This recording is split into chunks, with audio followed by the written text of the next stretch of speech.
कुरु के वंश राजा दुष्यंत और भरत के चरित्र का वर्णन। श्री सुखदेव जी कहते हैं, परीक्षित, अब मैं राजा पुरु के वंश का वर्णन करूंगा।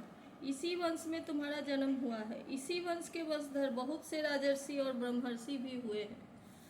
पुरु का पुत्र हुआ जन्मेजय, जन्मेजय का प्रचिनवान, प्रचिनवान का प्रवीर, प्रवीर का नमस्यु और नमस्यु का पुत्र हुआ चारुपद।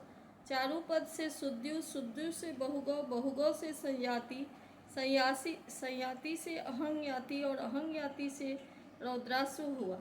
परीक्षित, जैसे विश्वात्मा प्रधान प्राण से 10 इंद्रियां होती है, वैसे ही धृताची अप्सरा के गर्भ से रौद्रास्व के 10 पुत्र हुए। श्रतेयु, कुच्छेयु, स्थनेलेयु, कृतेयु, जलेयु, संतेयु, धर्मेयु, सत्येयु, प्रत्ययु और सबसे छोटा वनेयु। परीक्षित, उनमें से ऋतेयु का पुत्र रंतिभार हुआ और रंतिभार के 3 पुत्र हुए, सुमति, ध्रुव और अप्रतिरथ। अप्रतिरथ के पुत्र का नाम था कर्म। कर्म का पुत्र मेधातिथि हुआ। इसी मेधातिथि से प्रस्कर्म आदि ब्राह्मण उत्पन्न हुए। सुमति का पुत्र रैभ हुआ। इसी रैभ्य का पुत्र दुष्यंत था। एक बार दुष्यंत वन में अपने कुछ सैनिकों के साथ शिकार खेलने के लिए गए हुए थे। उधर ही वे कण्व मुनि के आश्रम पर जा पहुँचे। उस आश्रम पर देव माया के समान मनोहर एक स्त्री बैठी हुई थी। उसकी लक्ष्मी के समान अंग कांति से वह आश्रम जगमगा रहा था। उस सुंदरी को देखते ही दुष्यंत मोहित हो गए और उससे बातचीत करने लगे। उसको देखने से उनको बड़ा आनंद मिला। उनके मन में काम वासना जागृत हो गई। थकावट दूर करने के बाद उन्होंने बड़ी मधुर वाणी से मुस्कुराते हुए उससे पूछा, कमल दल के समान सुंदर नेत्रों वाली देवी, तुम कौन हो और किसकी पुत्री हो? मेरे हृदय को अपनी ओर आकर्षित करने वाली सुंदरी, तुम इस निर्जन वन में रहकर क्या करना चाहती हो?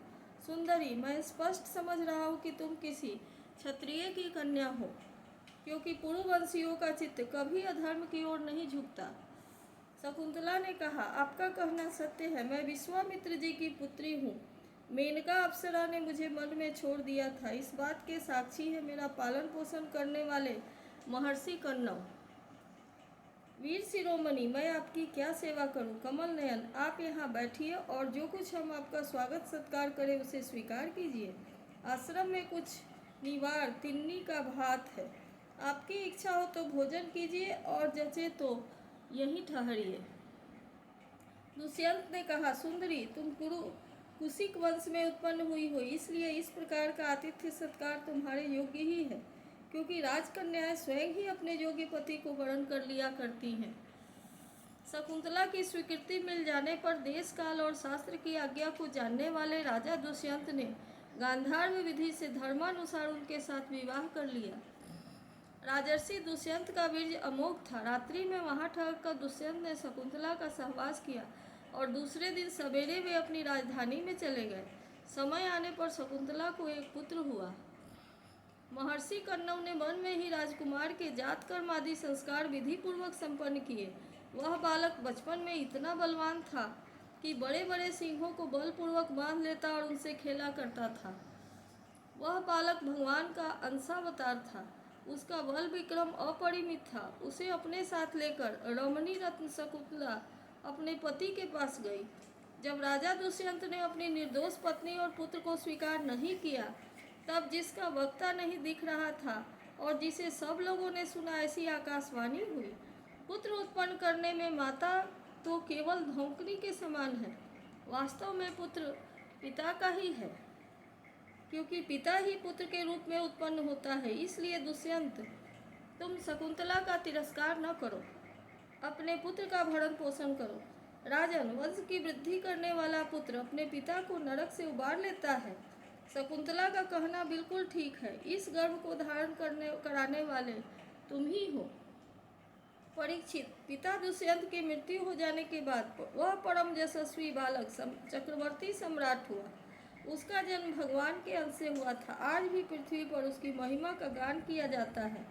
उसके दाहिने हाथ में चक्र का चिन्ह था और पैरों में कमल कोश का। महाभिषेक की विधि से राजाधिराज के पद पर उनका अभिषेक हुआ। भरत बड़ा शक्तिशाली राजा था। भरत ने ममता के पुत्र दीर्घतमा मुनि को पुरोहित बनाकर गंगा तट पर गंगा सागर से लेकर गंगोत्री पर्यंत 55 पवित्र अश्वमेध यज्ञ किए और इसी प्रकार जमुना तट पर भी प्रयाग से लेकर यमुनोत्री तक उन्होंने 78 अश्वमेध यज्ञ किए। इन सभी यज्ञों में उन्होंने अपार धनराशि का दान किया था। दुष्यंत कुमार भरत का यज्ञीय अग्नि स्थापन बड़े ही उत्तम गुण वाले स्थान में किया गया था। उस स्थान में भरत ने इतनी गौएं दान दी थी कि 1000 ब्राह्मणों में प्रत्येक ब्राह्मण को एक एक बद्ध 13,084 गौएं मिली थी। इस प्रकार राजा भरत ने उन यज्ञों में 133 घोड़े बांधकर 133 यज्ञ करके समस्त नरपतियों को असीम आश्चर्य में डाल दिया। इन यज्ञों के द्वारा इस लोक में तो राजा भरत को परम यश मिला ही, अंत में उन्होंने माया पर भी विजय प्राप्त की और देवताओं के परम गुरु भगवान श्री हरि को प्राप्त कर लिया। यज्ञ में एक कर्म होता है मसनार, उसमें भरत ने सुवर्ण से विभूषित श्वेत दांतों वाले तथा काले रंग के 14 लाख हाथी दान किए। भरत ने जो महान कर्म किया वह न तो पहले कोई राजा कर सका था और न कोई आगे ही कोई कर सकेगा। क्या कभी कोई हाथ से स्वर्ग को छू सकता है? भरत ने दिग्विजय के समय किरात, हूण, यवन, अंध्र, अंक, कंक, खस्सक और म्लेच्छ आदि समस्त ब्राह्मण द्रोही राजाओं को मार डाला। पहले युग में बलवान असुरों ने देवताओं पर विजय प्राप्त कर ली थी और वे रसातल में रहने लगे थे। उस समय वे बहुत सी देवांगनाओं को रसातल में ले गए थे। राजा भरत ने फिर से उन्हें छुड़ा लिया। उनके राज्य में पृथ्वी और आकाश प्रजा की सारी आवश्यकताएं पूर्ण कर देते थे। भरत ने 27,000 वर्ष तक समस्त दिशाओं का एक छत्र शासन किया। अंत में सार्वभौम सम्राट भरत ने यही निश्चय किया कि लोकपालों को चकित कर देने वाला ऐश्वर्य, सार्वभौम संपत्ति, अखंड शासन और यह जीवन ही मिथ्या ही है। यह निश्चय करके वे संसार से उदासीन हो गए। परीक्षित, विदर्भ राज की 3 कन्याएं सम्राट भरत की पत्नियां थीं। वे उनका बड़ा आदर भी करते थे, परंतु जब भरत ने उनसे कह दिया कि तुम्हारे पुत्र मेरे अनुरूप नहीं है, तब वे डर गई कि कहीं सम्राट हमें त्याग न दे, इसलिए उन्होंने अपने बच्चों को मार डाला। इस प्रकार सम्राट भरत का वंश बीतत हच्छात विच्छिन्न होने लगा। तब उन्होंने संतान के लिए मरुत सोम नामक यज्ञ किया। इससे मरुत गणों ने प्रसन्न होकर भरत को भरद्वाज नाम का पुत्र दिया। भरद्वाज की उत्पत्ति का प्रसंग यह है कि एक बार बृहस्पति जी ने अपने भाई उतथ्य की गर्भवती पत्नी से मैथुन करना चाहा। उस समय गर्भ में जो बालक दीर्घतमा था उसने मना किया, किंतु बृहस्पति जी ने उनकी बात पर ध्यान न दिया और उसे तू अंधा हो जाए यह शाप देकर बलपूर्वक गर्भाधान कर दिया। उतथ्य की पत्नी ममता ने इस बात से डर गई कि कहीं मेरे पति मेरा त्याग न कर दे, इसलिए उन्होंने बृहस्पति जी के द्वारा होने वाले लड़कों को त्याग देना चाहा। उस समय देवताओं ने गर्भस्थ शिशु का नाम निर्वचन करते हुए कहा। बृहस्पति जी कहते हैं कि अरे मूढ़े, यह मेरा औरस और मेरे भाई का क्षेत्रज इस प्रकार दोनों का पुत्र द्वाज है, इसलिए तू डर मत, इसका भरण पोषण कर। इस पर ममता ने कहा, बृहस्पति, यह मेरे पति का नहीं, हम दोनों का ही पुत्र है, इसलिए तुम ही इसका भरण पोषण करो। इस प्रकार आपस में विवाद करते हुए माता पिता दोनों ही इसको छोड़कर चले गए, इसलिए इस लड़के का नाम भरद्वाज हुआ। देवताओं के द्वारा नाम का ऐसा निर्वचन होने पर भी ममता ने यही समझा कि मेरा यह पुत्र वितत अर्थात अन्याय से पैदा हुआ है, अतः उसने उस बच्चे को छोड़ दिया। अब मरुदगणों ने उसका पालन किया और जब राजा भरत वंश का नष्ट होने लगा तब उसे लाकर उनको दे दिया। यही वितत भरद्वाज भरत का दत्तक पुत्र हुआ। इति श्रीमद्भागवत महापुराणे पारमहंस्यां संहितायां नवम स्कंधे 20वाध्यायः।